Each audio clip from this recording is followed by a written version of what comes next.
I think versus Fnatic, we have like probably one of the craziest games we've ever played. Fnatic are taking down the Unicorns of Love. No! A few more hits. Oh, what? What? Of course I was scared when I played in Spring Split. They were super crazy. For now we improve a lot and then we know how to play versus them, so I'm not scared anymore. Fnatic has not lost for a very long time. And Fnatic will become the first team in LCS history to do it! The perfect split, 18-0! So I think if they lose one game, they might crumble a bit. We didn't expect to be unbeaten, but like as the game goes, we feel like we're not gonna lose this split. The first best of 5 series in the quarters, we managed to win, and that was the biggest test against Fnatic. Of course I'm not worried and we will not lose.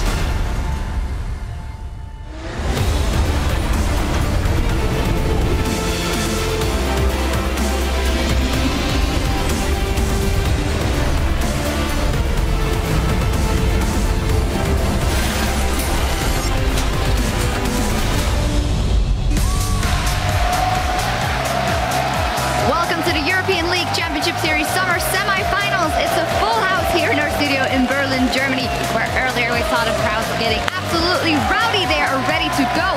They were waiting inside because it was a bad weather for a change here in Germany in the hot summer. There are some Fnatic fans cheering, and they're the team themselves 18-0 so far on the split, now looking to be defeated here. And the Unicorns of Love as well, with Horo in their ranks after, of course, that fantastic performance last week. I'm Ifir Shogazapur to the back for our last playoff match before we pick up shop and head to Stockholm, Sweden for the summer finals. And joining me is James Stress O'Leary, Element Jungler Dexter, and the coach for Roccat, Yamato Cannon. Welcome, guys. Ready for another day of games here. Let's pull off the bracket because yesterday we came a little closer to filling it in for the playoffs. Of course, H2K versus Origin. OG, great performance overall, but unrecognizable H2K. Yeah, I think H2K really underperformed in comparison to other players what they played and throughout the first half of the split. But yeah, I think H2K didn't really perform up to the standards that we hoped that they will perform. But overall, I think OG played pretty well overall though. Yeah, OG is in the summer finals. Will be up against whoever wins here today. H2K down to the third place match to the loser today. So we'll see what they can do in that one. It's been an interesting split though when you look at it all season, because this is the second split in a row where a former challenger team coming into the split is in the finals. So this time around though, Origin, although they were a challenger team, they're not a stranger to finals when it comes to most of their players. So a lot more experience compared to the Unicorns. 86 playoff games, not really all rookies except for Niels. But there's more than just pride and glory on the line in Sweden. The first place match will also crown the European LCS champion and will lock in the #1 European seed at Worlds. Of course, very important for where they end up there. And the rest of the teams will be playing for championship points for ticket #2. And with that in light, if the possible outcome of the Unicorns of Love not winning here, that third place match becomes super hype for Worlds. Oh man, a third place match for a World Championship spot would be probably the most hyped third place match we've ever had here in Europe. But you know, there is one last spot at the World Championships, and that is available to whoever wins the regional qualifier, which Yamato Cannon will be happy his team is still in the running for, because the winner at the end of the regional qualifier, as we said, will go to Worlds, but they've got to go through 3 best-of-5s, potentially if Roccat want to make it. God bless the new system. Well, the thing is, I think we have good chances. I think anyone that is going to end up in the regional qualifier has good chances. Yeah, we will see. It'll be well, very exciting and very tense for you. So wish you good luck to running through the gauntlet. With that, LMS also awarded their second Worlds ticket today for the Yoi Flash Wolves. Will be joining AHQ in representing the region in October, and it's starting to fill out. Yeah, and you know, as of today, LGD became the first team to qualify from the LPL as well. So you know, they locked their lead there with circuit points, and they'll face QG in the summer finals as well. Everything's starting to develop here in Europe, though we're still looking for our first qualifier for Worlds, and the journey to the summer finals and Worlds will continue today with a rematch of the spring playoff finals between the undefeated Fnatic and the Unicorns of Love. And of course, as soon as everything wraps up here in Berlin, we're going to shoot it over to Dash and the rest of the NELCS team for that showdown between Team Liquid and TSM, which is going to be incredibly hype as well. What do you guys think about that one? TSM. TSM? I think TSM, yeah. No, I think Team Liquid, actually. Oh. Really? There's just the urgency always whenever I hear TSM, you want to say TSM. Yeah. There's just something magical about TSM. TSM. I think with Reginald stepping in and having like 3 weeks of preparation for playoffs, I think TSM is going to just go through the series 3-1 or 3-2. Well, we'll see. That comes up after all of this. But for now, we're dialing in on our clash here on this side of the pond. It will leave us with our first European qualifier for Worlds 2015. Yes, this actually, strangely enough, in a semi-finals match, whoever wins will be going to Worlds because Fnatic will win on points, or Unicorns will tie Fnatic on points, but will have more points from Summer if they win today. So whoever's going through this game has a minimum second seed. Yeah, our first representative, we will know it today. Before we dive in further, we're going to check in with the starting lineups for Fnatic, the squad that went from being unknown to being undefeated in the summer split. Huni, Rainover, Febivin, Reckless, Yellowstar, and the coach of the split, Daylor. And on the other side, looking to hand them their first loss from facing SK Telecom T1 in the mid-season invitational. Yes, it's been that long. Is the Unicorns of Love, Izuchachi, Horo, Power of Evil, Fardax, Hylissang, and their coach Sheepy. Well, if there ever was a favorite in a matchup, then Fnatic is such a big favorite in this one. What a run they've had so far. I can imagine for coaches and players alike, it's just incredibly impressive how they've managed to run through the split. Yeah, it's definitely when you go up against Fnatic, especially in this split, you know, okay, what are we going to do? There's no way of thinking of something where you can come up with, okay, we're going to get ahead in the draft, for example, because you know that no matter what happens, their players can play everything. They have like the biggest champion pools right now in Europe, and it's pretty hard to prepare. And I'm pretty sure that even the coach Yamato here can agree on that, right? For sure. Even the statistics we have on the screens tells kind of a story of the run Fnatic has had through the season. 27 Barons. This is higher than any other number, I think, in the ULCS or any LCS. I'm not sure if I'm correct, but Fnatic, it's say like... it with confidence, man. Someone's going to nitpick what I say, but like Fnatic, they've shown very few weaknesses. Some weaknesses, but I think they've had so much time now, 3 weeks, to fix those weaknesses. You are correct, by the way, but... Yeah. On the other side of the rift, though, when you look at the Unicorns, their split's been a lot more shaky. I mean, 9-9, same finishing spot as they did in spring when it comes to their win-loss. But, you know, against Rocket in the quarterfinals, they looked like a little bit better of a team than we have seen in previous weeks. I still don't think it's enough, but they are showing improvement. Yeah, for sure. I think the addition of Horo was a massive improvement over any other jungler they've had. Horo provides a sense of consistency. He understands the jungle matchup very well. I think you can elaborate a bit better on this, Lexo. Yeah, I think especially in the series against Rocket, he has shown that he is one of the best early game junglers right now in Europe, probably. He had an extremely good stats. I mean, 508 pre-15 minutes and almost 80% kill participation, which is everything you want from a jungler. Horo brings that to the table, and he also brings a really, really good sense of consistency, what UOL has been struggling with. And we see it here as well, yeah, the roams and just the decision-making in the series versus you guys did seem to be a notch higher than it was for them beforehand. When I was watching this series, what I noticed, the thing that UOL has a massive advantage over any other team, I think they're more creative than anyone else. Creativity in League is like plays that are very risky, but if they work, they just pay off immensely. And that play we saw previously, that's a game-winning play when you get a double kill with a roam on top. Yeah, that roam from Hylissang was just fairly, well, it wasn't even fairly unexpected, very unexpected. Nobody noticed him. And he flashed onto the screen and suddenly pick up a kill. But you can see some of the Unicorns gameplay playing out there. But you guys were talking a lot about Horo, and honestly, I feel like Horo is one of the places that Unicorns of Love may have a factor in today's game when it comes to potentially undoing Fnatic. Obviously, it's a big ask, but Rainover has been perhaps the weak link when it comes to picks and bans. We took a look at champion pools and how they overlapped between the two teams, and we wanted to highlight the junglers, because outside of the Gragas and the Rek'Sai, there are a few different picks that Rainover's had to kind of default to when he's been banned out. I mean, yeah, I think that statistic is like a bit outdated right now because we see Elise coming in, and I'm pretty sure that Rainover had enough time to actually pick up that champion. I'm not really sure about Nidalee because I can't really see Rainover play Nidalee because it kind of messes with their team chemistry, but maybe Fnatic will actually surprise us and pick it up. But I'm pretty sure at this point that Rainover can play everything, what he has to play to come out ahead in the series. I would like to add that throughout the season we've seen that Fnatic, both against Origin and HOK, fell behind, mostly because of jungle bans. I think Fnatic as well have seen this weakness, and they've had 3 weeks to fix this weakness. So I'm almost 100% sure that Reignover is going to pull out Nidalee or Elise in this matchup. If he does, and say they both get, if they get Nidalee versus Elise or what, do you think that Horo on pure strength or ability could be able to outplay him? I think in the early game, Horo has an advantage because from watching and playing against Reignover, I know that he's a jungler who doesn't take any risks. He would not go for a gank if he doesn't know where the enemy jungler is. But Horo is much more likely to take that risk, but he's more calculated in that regard, I think. Whereas, yeah, I think Reignover likes to farm up, power farm, and be a threat to reckon with in the mid game, where Fnatic just straight up wins any game.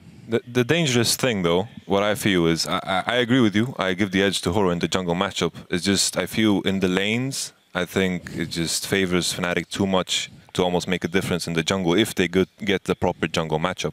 And I feel like one of the lanes that really has the strongest favor for Fnatic, both in picks and bans and in gameplay, is the bottom lane. Specifically, when we look at AD carries, you talk about Reignover maybe adapting over the last few weeks. One player that hasn't shown us the adaptation has been Hylissang. His 3 Kalista games were earlier in... Vardag. Thank you very much. That was way wrong. But Kalista, 3 games for Vardags earlier in the split. Haven't seen him play it since. Didn't see it against Roccat. However, on the other side, Reckless. We know Fnatic have played the Kalista compositions. You put a bunch of utility champions with him and let him carry. So I think this is a big weakness for the Unicorns. We have to also mention that Fnatic is blue side on all 5 games today. So what we can expect from him, it's either going to be a silver ban from Fnatic probably to ban that out and first pick a Kalista, or we're going to see a first pick silver from Fnatic to just deny that, because they have no threat of actually leaving Kalista open, because we know Vardax is not going to be the main carry of the Unicorns.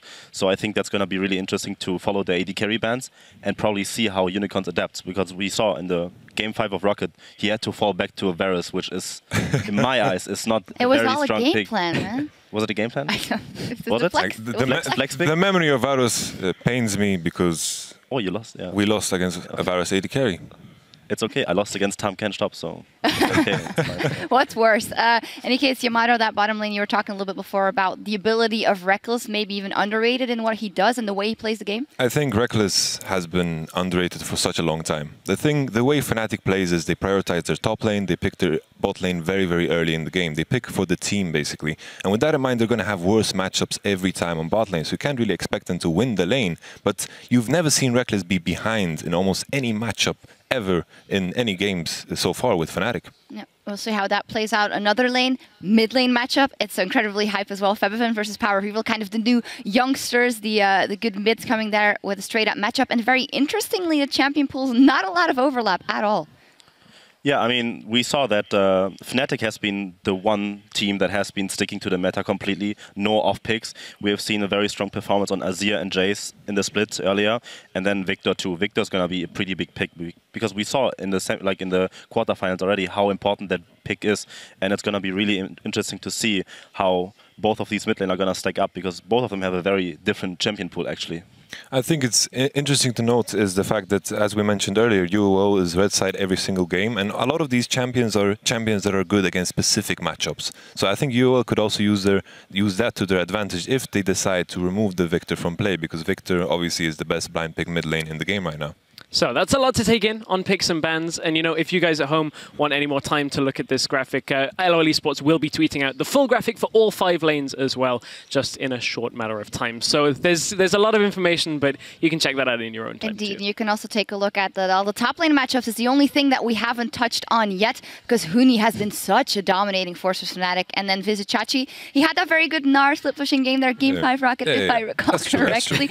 But, you know, how much of an effect would that have here? Huni, you know, he seems unbeatable. It's like I made a point about Rush being a carnivore and Xmithie being a vegan. I think the same goes for this matchup. Huni being the carnivore and Vizicachi being the super vegan in this case. But of course, Team Impulse lost, so maybe I'm going to jinx it all and screw Fnatic up. We'll see. To that point of being the carnivore, on average, Huni is up 70 CS at the end of the game for his opposing top laner. Vizicachi in the regular season was down 21. That's a difference of more than 90 CS. So we'll see what happens in that matchup. A lot of picks, very interesting. We'll see how it evolves. And we want to hear what you think, and hit us up on Twitter and tell us at LOL Esports. Which champion do you think will be a key pick and ban in today's best of 5, and why is that? Remember to use that hashtag LCS, and we will run over your answers with our analysts here later today. A lot to take in, and it's time to load up for Game 1 in this best of 5 series. As we kick it to the caster desk, Vizicachi tells us how an early lead will go a long way against the undefeated Fnatic. It comes down to our preparation, I would say. We get really good preparation, and we feel prepared, confident going into the series. We can start off with a really good game and take the first game. Then the best of 5 series will be pretty much in our favor, because Fnatic has not lost for a very long time. So I think if they lose one game, they might crumble a bit. If Fnatic lose one game, the winning streak will be broken. Hello, ladies and gentlemen, boys and girls, it's semi-final time number 2. I'm Quickshot, joined by Deficio and Crepo for another best of 5 that will determine the next summer split finalist and our first representative to the World Championships. Regardless of who wins, one of these teams is going to Worlds. Exactly, but obviously Pyrotechnics is not here today. He's still ill, recovering his voice, so well wishes to Pyra. Sadly, can't be here, but we have quality replacements here. So, just a reminder, Fnatic picked blue side in all 3 of the games. That's 1, 3, and 5. UOL picked red side on their games 2 and 4. So we're going to see 5 games of Fnatic blue, hopefully, and 5 games of Unicorns of Love red. What does this mean for picks and bans, and where are the priorities? Well, I mean, coming into this year, we have to look back at what Fnatic did in spring versus Hylissang. They banned him out because he was a big playmaker. I think they're looking to do the same. I would expect maybe an anti-ban to try and shut down some of the early roams. But overall, you might see a lot of focus on these AD carries, Civic, Kalista, between the 2 teams. So yeah, that's where the focus is going to lie, in the bans and the first few picks initially. However, though, having the red side is an advantage when it comes to having the final counter pick. Likely Unicorns of Love will use this for the mid lane, and that's where they need to really break open this match. Because stylistically, we've went over these different roles and tried to pinpoint where the difference could be. We couldn't find an advantage in the top lane.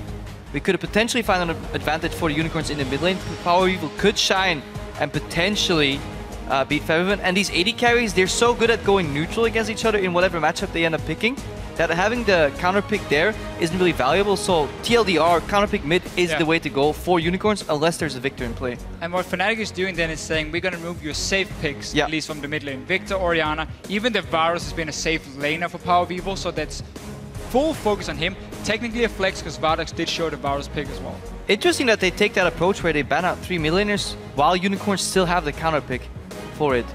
Usually that's some approach I would see maybe perhaps on blue side, you know, so you have to force yourself into an unfamiliar matchup and then get counterpicked very hard. Whereas this leaves open a wealth of champions for the Unicorns. You know, they can pick their jungler, they can pick their support, which they can roam together with and get through the early to mid game. I do really like the first pick from Fnatic on Sivir, because it's such a key pick for Vardax and Unicorns of Love. At the same time, we also see the response being, we take away Rek'Sai, he's been the main jungler for Reyno, so we're kind of stealing a little bit from each other here. Obviously 2 picks that will still benefit their own teams a lot. Fizz, is that going to be a thing for Unicorns? They banned it every time against Rocket, even on red side. It has to be. If you prepared enough for this matchup and you know how hard you will get pressured in picks and bans, then you need to have at least the option to play Fizz. If it's not this game, perhaps next game. I know that Lulu was banned, but it was also banned all 5 games in the quarterfinals. I'd like to track that and how it impacts the game. That Sivir point that you mentioned, Deficio, 4 out of the 5 matches Vardax played that also in that quarterfinal. With Horo locking in Rek'Sai, he's denied reign over his highest priority comfort pick, but it's not the Elise. No, and that's another one we need to follow. Reignover's champion pool. Will he start playing Elise in Italy? Will it fit in what he likes to do and how he likes to play? Or will he just stick to Gragas, which we've seen time and time again? Yeah, traditionally in these positions, when Fnatic finds himself with an early game, early pick on, for example, the Sivir, then Rek'Sai gets taken away, they usually lock in Gragas here as the second pick, favored by Reignover. Performance-wise, he does better on Rek'Sai than he does on Gragas, but it does seem that he has expanded the champion pool and picked Elise. But in turn, that kind of messes with the balance. Fnatic usually run 3 carries plus 1 tank. If you go Elise, yes, you can build it with Sin Hook, but she isn't the ultimate super disengaged tank champion. This may mean that Fnatic will have to defer or change up their pattern in terms of style. And because of the fact we normally see Huni on these carries top lane. Yes, Shen is a flex pick, but I would expect it to go down bottom lane for Yellowstar, depending on what we see Unicorn to do. But it's very important for Fnatic to have some of these flex picks now that are on blue side to see what Unicorns will lock in for either top or mid lane, and then you can always swap it around and potentially at least counter one of the lanes. Yeah. We'll decide what Fnatic do in the next round of picks, but with the hover for Annie, obviously it's not going to get locked in now. There's not the focus on Hylissang's champion pool. Morgana was up and available. He's prioritized different champions. It's not what we were expecting coming into this game. Yeah, decided not to ban the Annie, but also leave Alistar open, which technically has been the higher priority pick for him. So saying, you know what, we don't want to ban 2 supports. We don't want to first pick one either, because we're expecting or hoping to get like a Kalista Sivir. So therefore we just leave both of them, and we're gonna have to see what Hylissang can do with his roams. Change up from Vardax as well.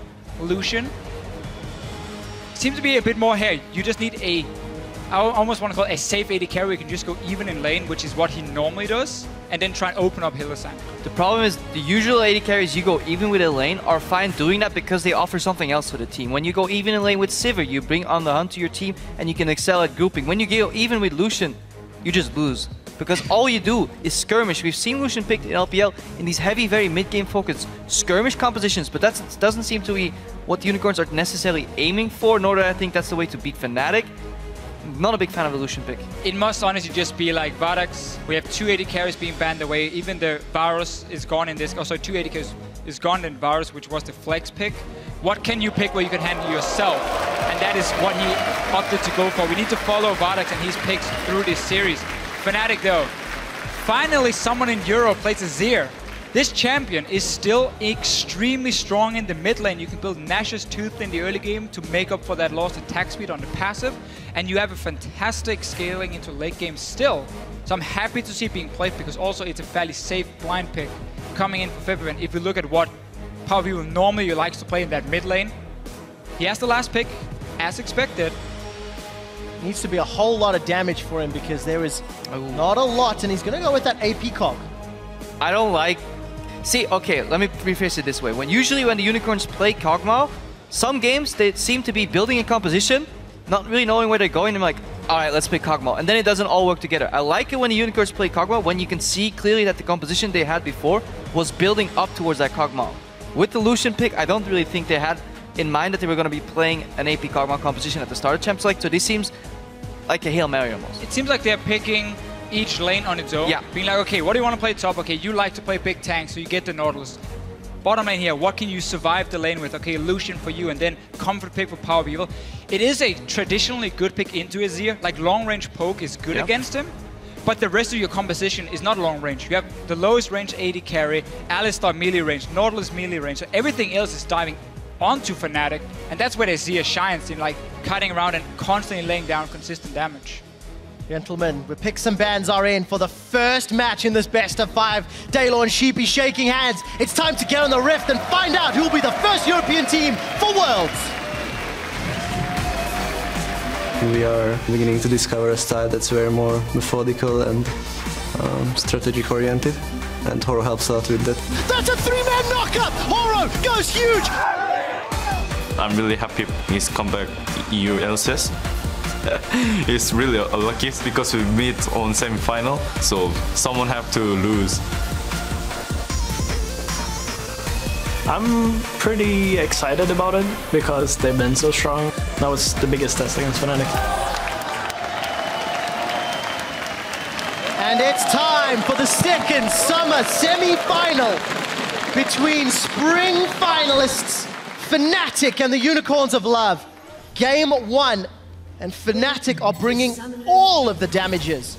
Riven once again for Huni, and we're going to see Yellowstar for the first time on that support Shen. Yeah, we saw the flex pick for Fnatic, so at least they could try and counterpick one of the lanes, either mid or top. In this situation, they saw a tank top on the Nautilus.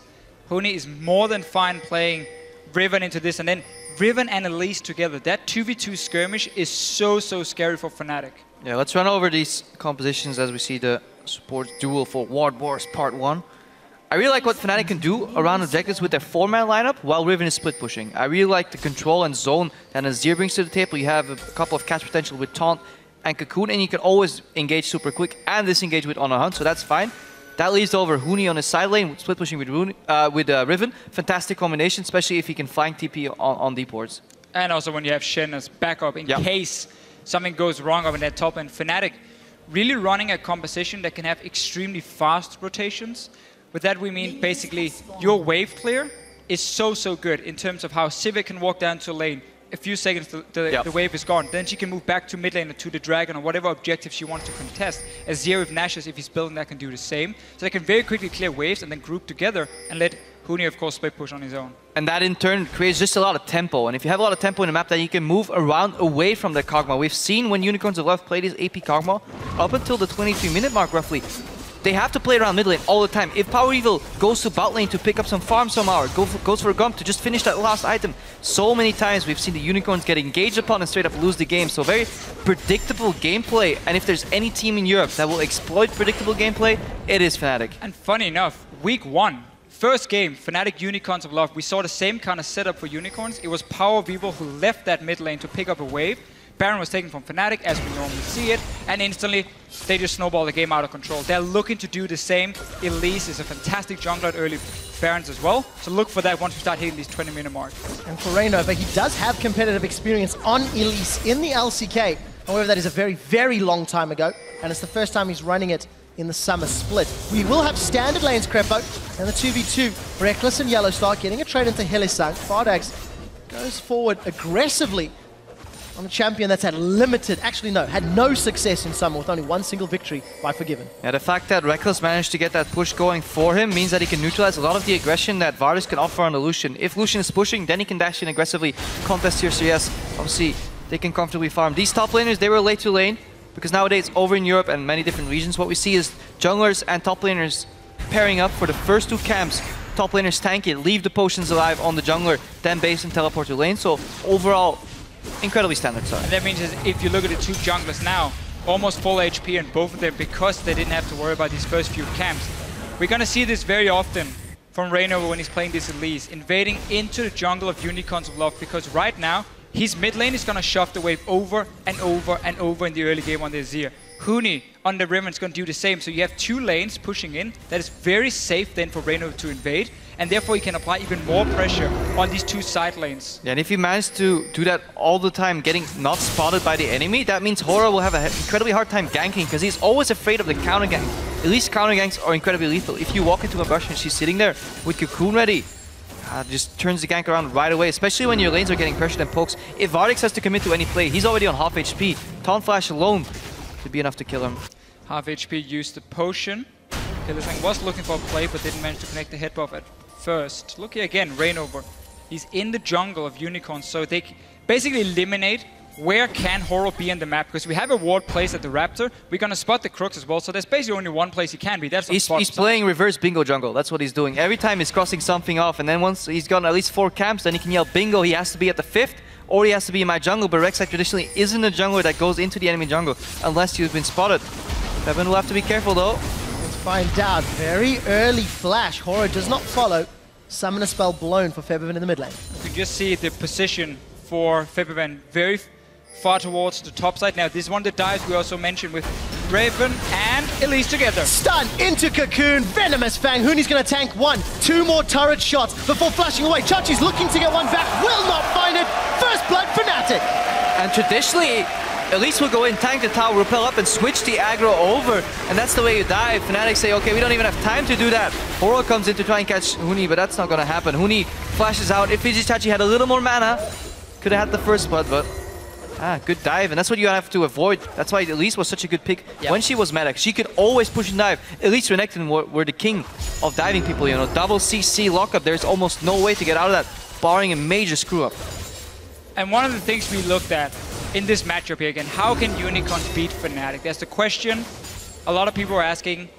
One of the things we looked at was Horo maybe out-jumping Reynova, try and shut him down in the early game and use that to then camp Huni, because Huni traditionally is the only aggressive lane for Fnatic. We often see mid and bot lane play very risk-free. And then you would try and shut down Huni because he would play aggressive, you would win the 2v2. With Elise being a thing for Reynova, the fact he even got it in second rotation, that eliminates that option now. Because you know Fnatic is going to be stronger in that top side. They can go for these dives. And suddenly Huni now is going to have a fantastic game.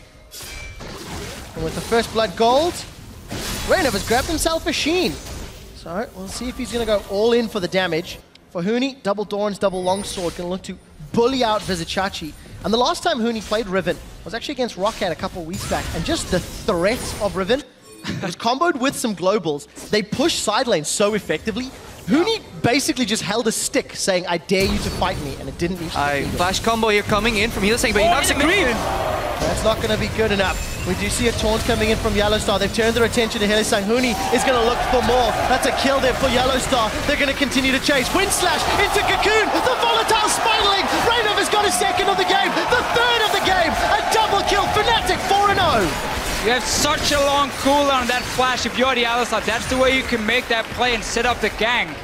And he headbutts a minion, but you also see the reaction from Fnatic.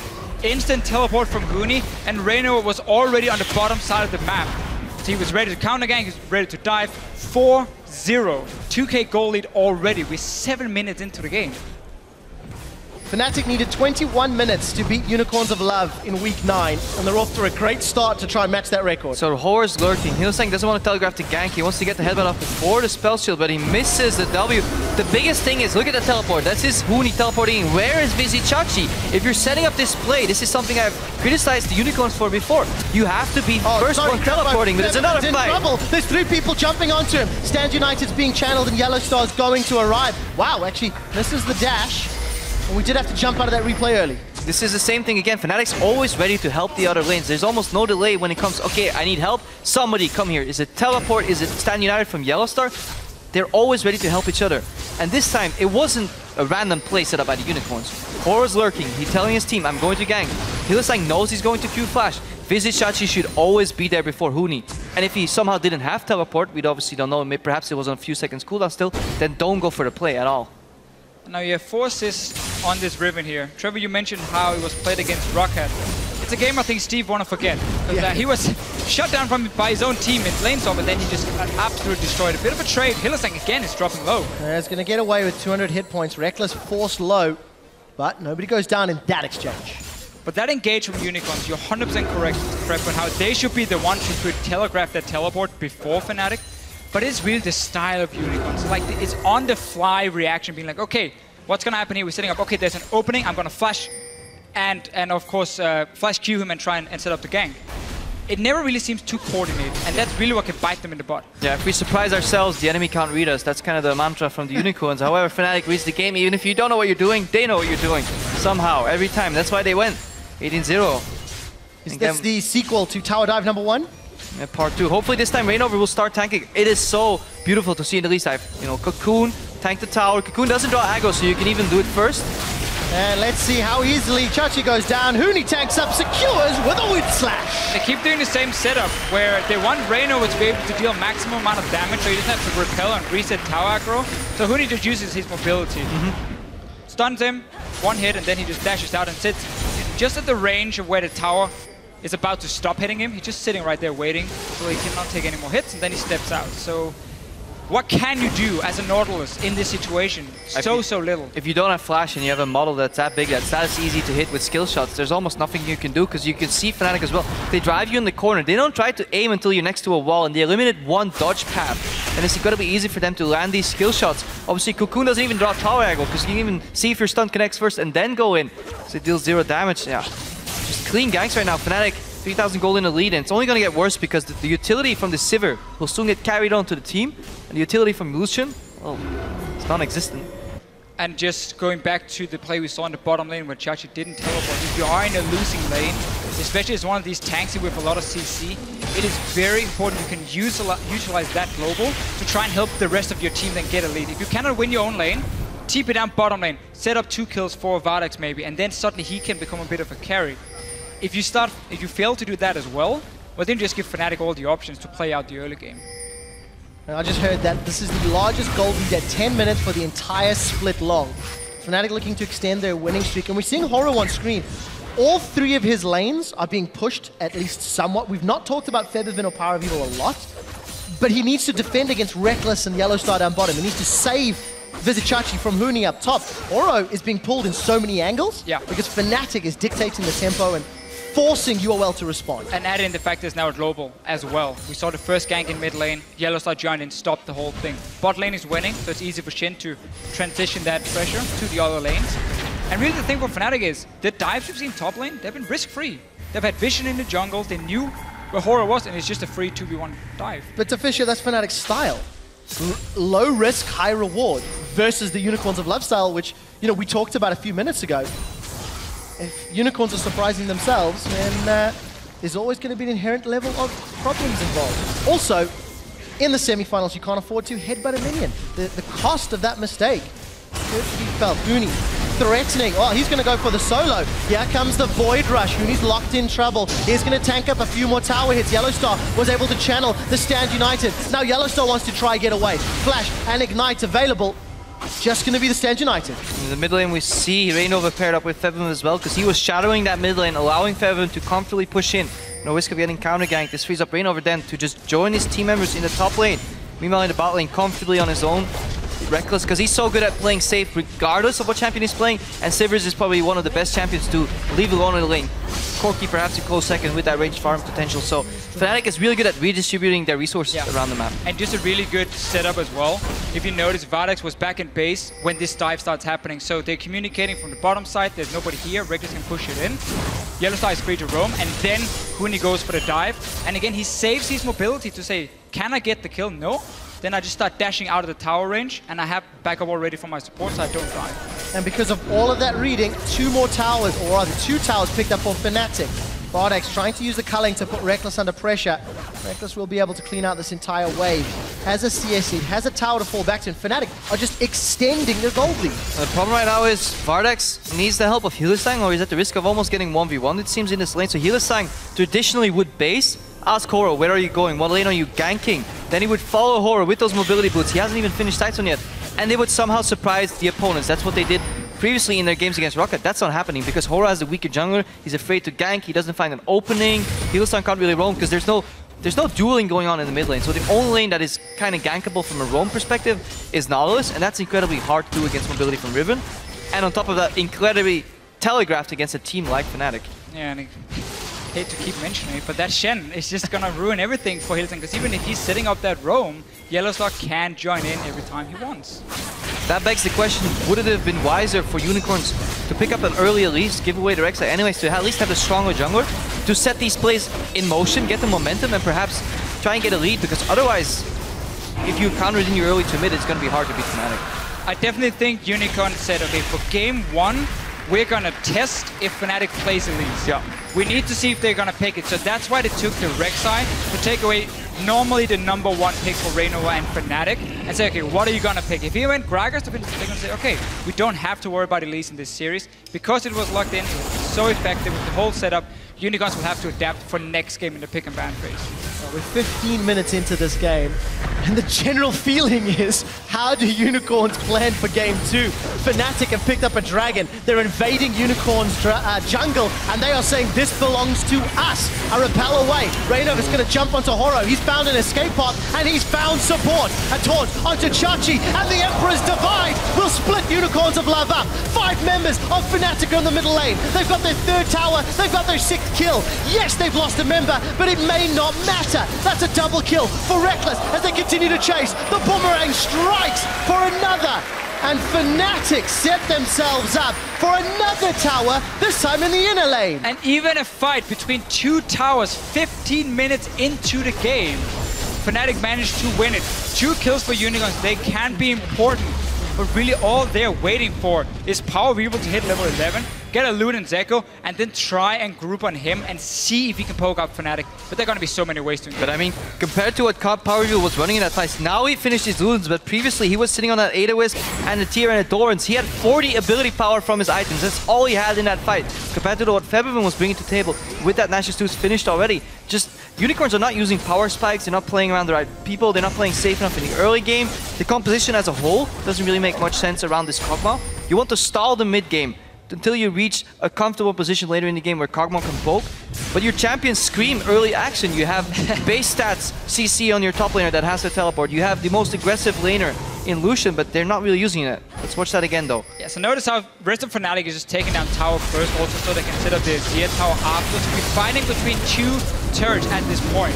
And Unicorns are trying to get a collapse in. They have some good damage in the start, but now we get tied back. We set up the turret from February, and this is why it stops for Unicorns, and they end up giving one more kill. But yeah, they have these champions who want to fight in the early game, but they don't have any winning lanes. Top lane, you're losing to the Riven.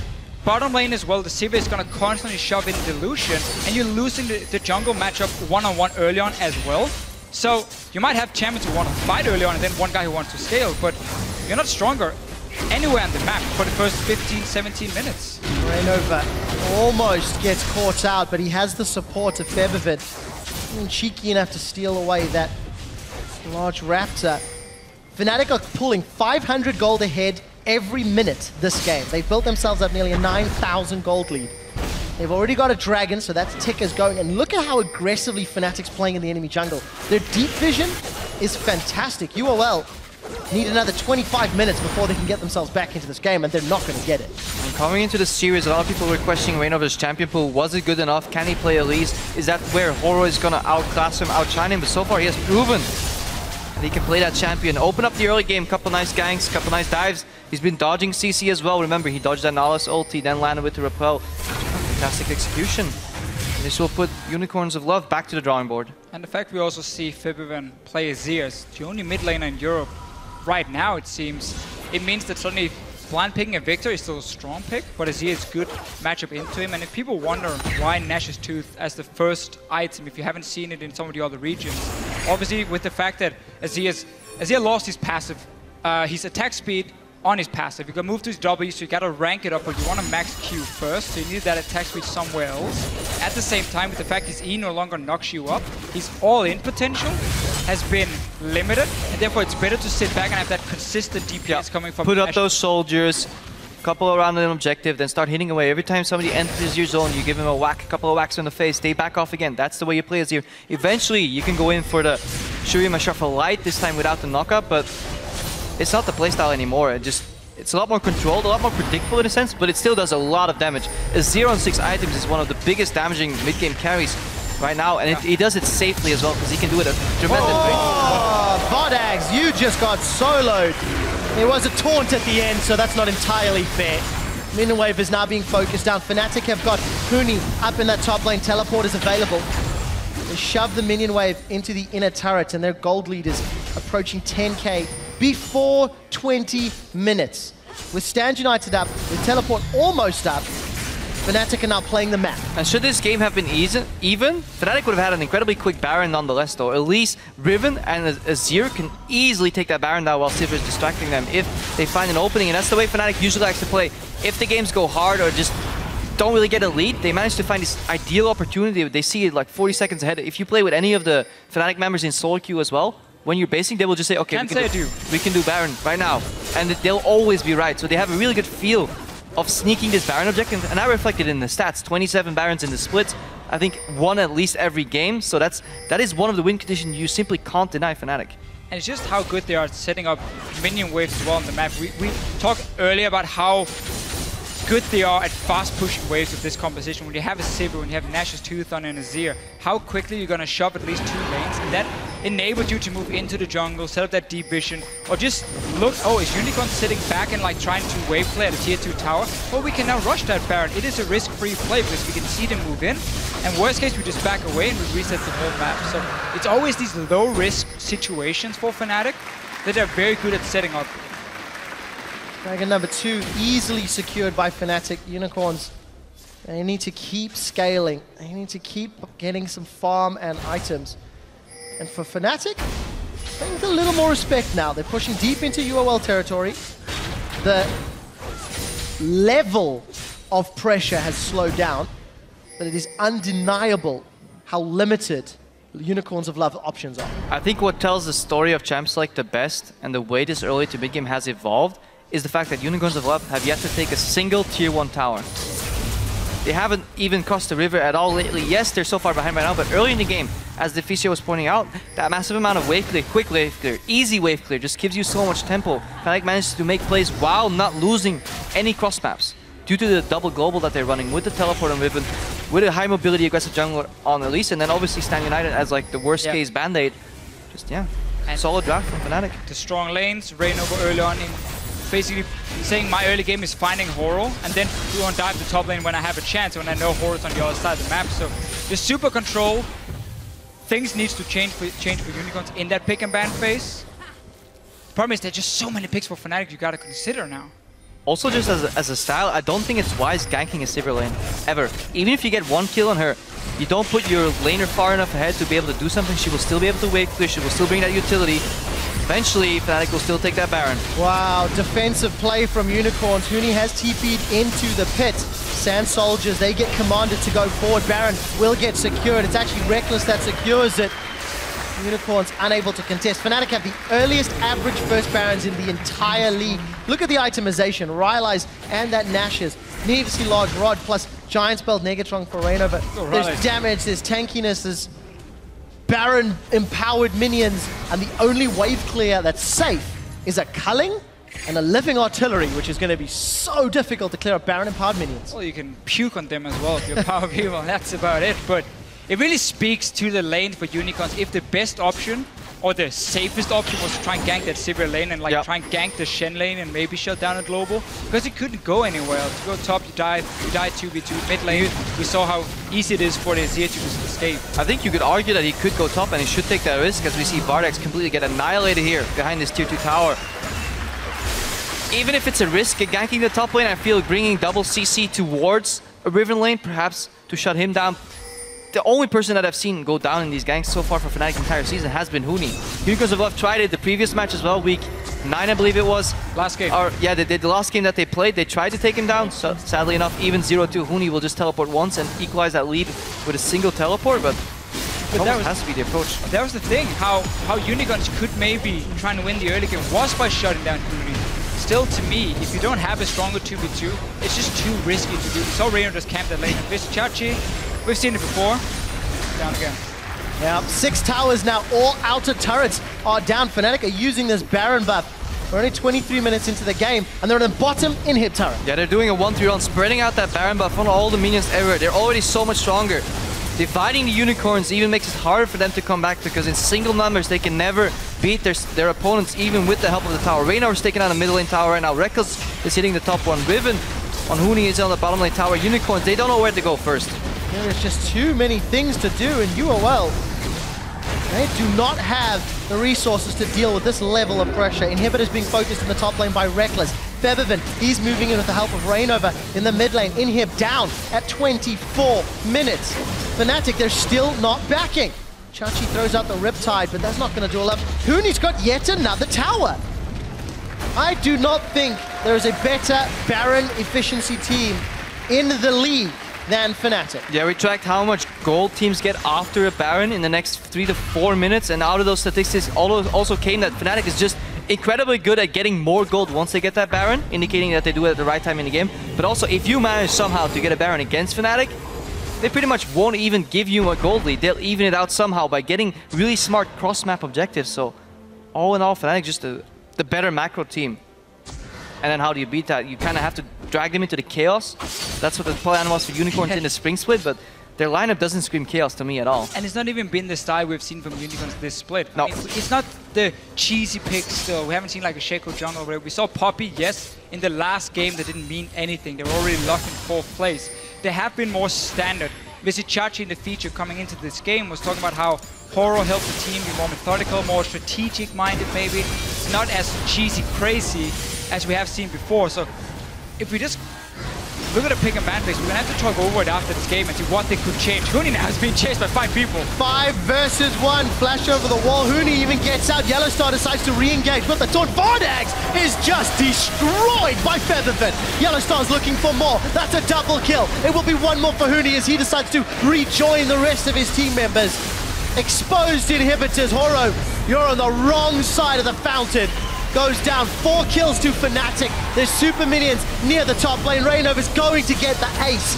16-2, 20,000 gold in the lead. And for the 19th consecutive time, Fnatic are the victors. And I think we have said enough about this game already. Fnatic, so strong compared to Unicorns of Love. Yeah. Again, this has to go back to the pick and ban phase and what can they change. The super smart thing Fnatic did was banning out the safe mid laners from Power Vivo. So he didn't have the option with the champion pool we have seen from him to blind pick a mid laner and give Visichachi the last pick to try and counter pick Huni, get the stronger 2v2 lane top. Instead, they had to block in the tank. Huni went for the Riven, they had the Elise, and then suddenly it was just almost impossible for Unicorn. Coming into this series, we already agreed, as we see the man of the hour, Huni, walking off the stage right there. Power Reveal has to pick more aggressive champions. He needs to find an opening in the mid lane, then transition that lead potentially into different lanes. If he's the one leaning back, saying, okay, my lane, nothing gonna happen. If bot lane are notorious for going neutral on both sides, that leaves you in a 1v1 scenario where you need to get ahead of Huni. Stylistically, thematically thinking, that is not the right approach.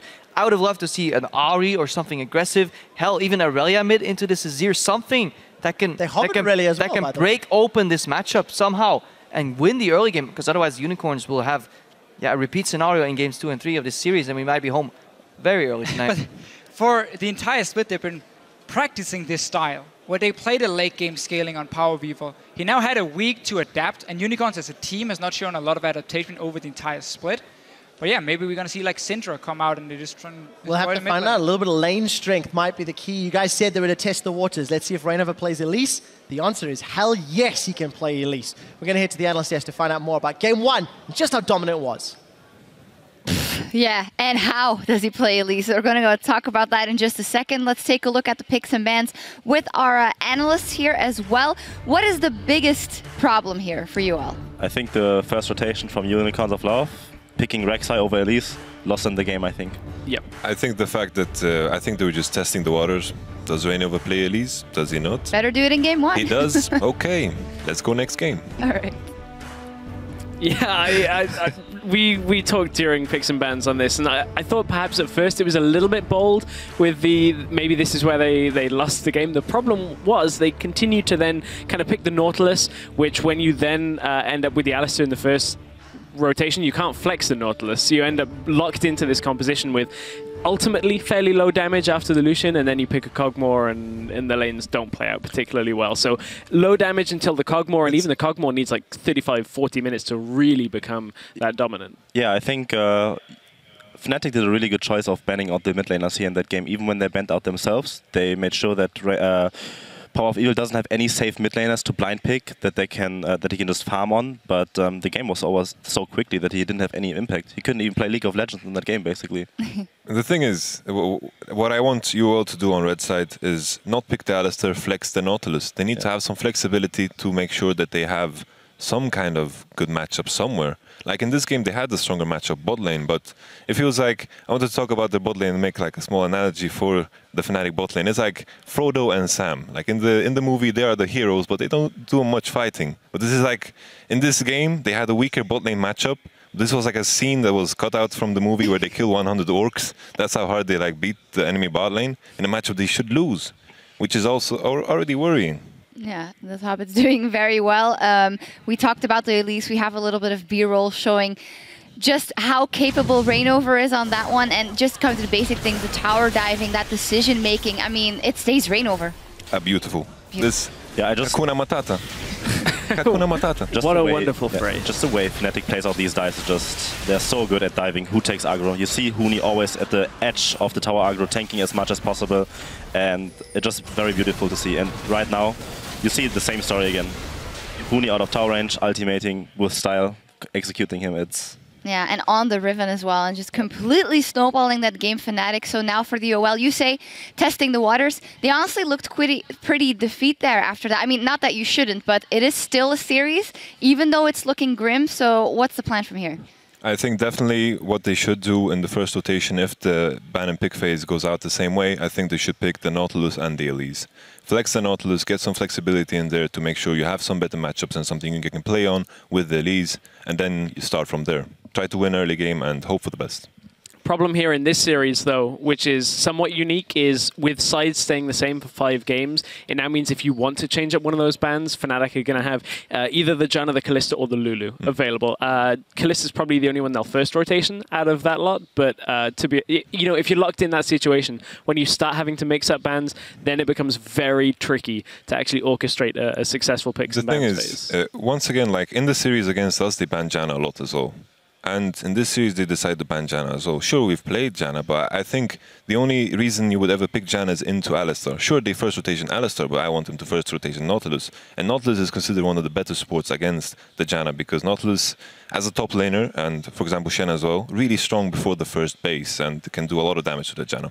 We'll see what they adapt on. The analysis is almost longer than the game, so let's hope for UOL that it goes a bit better in Game 2. It's time for a quick break as UOL look to recover and even the series up in Game 2. But before we get there, let's hear a little more about the newest man in pink on the LCS stage.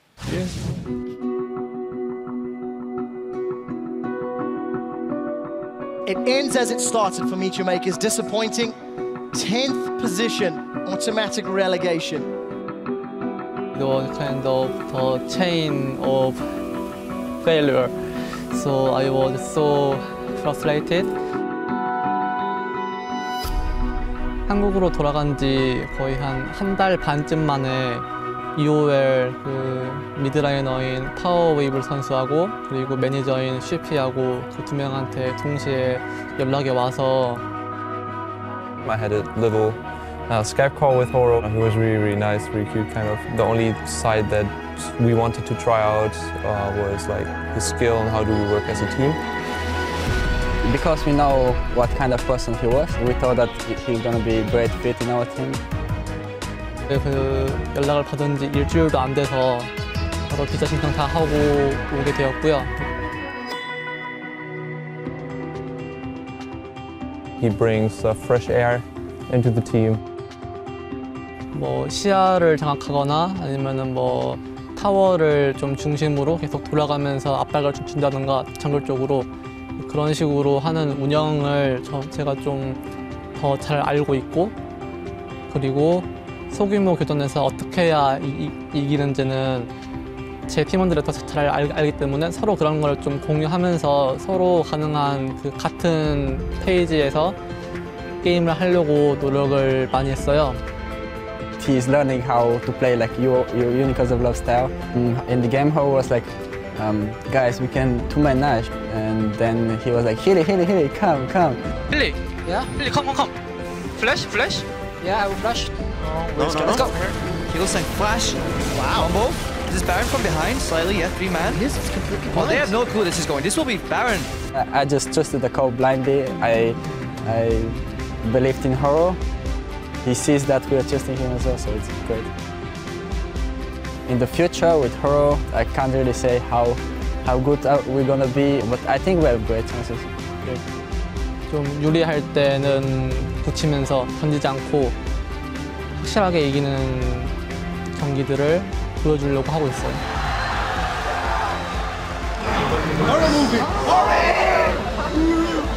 I think we changed a little bit. We are now Unicorns of Love with a little bit more thought, and hopefully the progression I see right now, if it keeps on going like this, we can become a really strong team.